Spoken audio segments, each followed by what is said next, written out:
Sun Risers Hyderabad సంచలన విజయం నమోదు చేసింది. వరుసగా 2 ఓటముల తర్వాత సొంత మైదానంలో జరిగిన మ్యాచ్లో నెంబర్ 1 టీం రాజస్థాన్ రాయల్స్ ను కేవలం 1 పరుగు తేడాతో ఓడించడం విశేషం. 202 పరుగుల లక్ష్యంతో బరిలోకి దిగిన రాయల్స్ టీం 20 ఓవర్లలో 7 వికెట్లు నష్టపోయి 200 రన్ చేసింది. అయితే చివరి ఓవర్లో రాజస్థాన్ రాయల్స్ గెలవడానికి 13 పరుగులు అవసరమయ్యాయి. ఈ దశలో తొలి ఓవర్లోనే 2 వికెట్లు తీసి రాజస్థాన్ ను దెబ్బతీసిన భువనేశ్వర్ చివరి ఓవర్ ను అందుకున్నాడు. ఆ ఓవర్ ను కట్టుదిట్టంగా బౌలింగ్ చేసి చివరి బంతి వరకు మ్యాచ్ ని తీసుకొచ్చాడు. అయితే చివరి బంతికి 2 పరుగులు చేయాల్సిన స్థితిలో రోమన్ పావెల్ ను అవుట్ చేసి 1 పరుగు తేడాతో సన్ రైజర్స్ ను గెలిపించాడు. అలాగే అంతకుముందు బ్యాటింగ్ లో తెలుగు కుర్రాడు నితీష్ రెడ్డి 42 బంతుల్లోనే 76 రన్ చేసి అజేయంగా నిలిచాడు. ఏకంగా తన ఇన్నింగ్స్ లో 8 సిక్స్లు ఉండడం విశేషం. అతనితో పాటు ఆరంభంలో ట్రావిస్ హెడ్ అలాగే చివర్లో క్లాస్ అండ్ మెరుపులతో ఎస్ఆర్హెచ్ 201 పరుగు చేసింది. అయితే ఆ లక్ష్యాన్ని ఛేదించే క్రమంలో ఆరంభంలోనే 2 వికెట్లను కోల్పోయిన జైస్వాల్ పరాగ్ 133 పరుగుల భాగస్వామ్యాన్ని నెలకొల్పి రాజస్థాన్ గెలుపు దిశగా పయనించింది. అయితే ఈ 2 వికెట్లు వరుసగా కోల్పోవడంతో మళ్లీ మ్యాచ్ ఎస్ఆర్హెచ్ చేతిలోకి వచ్చింది.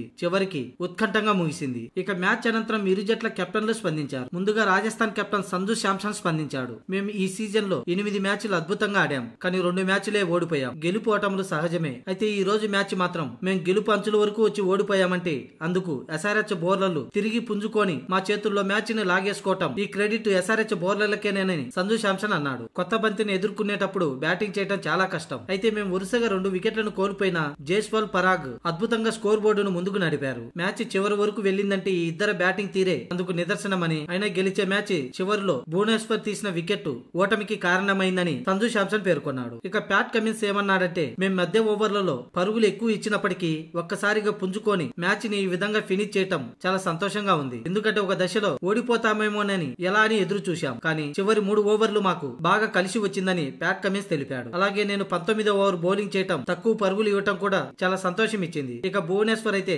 అద్భుతంగా మ్యాచ్ ఫినిష్ చేశాడు. చివరి బంతికి అవుట్ చేసి ఓటమి నుంచి బయటపడేశాడు. అలాగే అంతకు ముందు నితీష్ రెడ్డి పరిస్థితులకు తగ్గట్టుగా చక్కగా బ్యాటింగ్ చేసి మ్యాచ్ ని 200 స్కోర్ కు తీసుకెళ్లేలా చేశాడు. క్లాసెన్ కూడా మంచి ఫినిషింగ్ టచ్ ఇవ్వడంతో ఈ బ్యాటింగ్ పిచ్ లో గౌరవప్రదమైన స్కోర్ ను చేయగలిగాం. మొత్తానికి చివర్లో బౌలింగ్ తో పుంజుకోవటం ఈ గెలుపుకు కారణమైందని ప్యాట్ కమిన్స్ తెలిపాడు.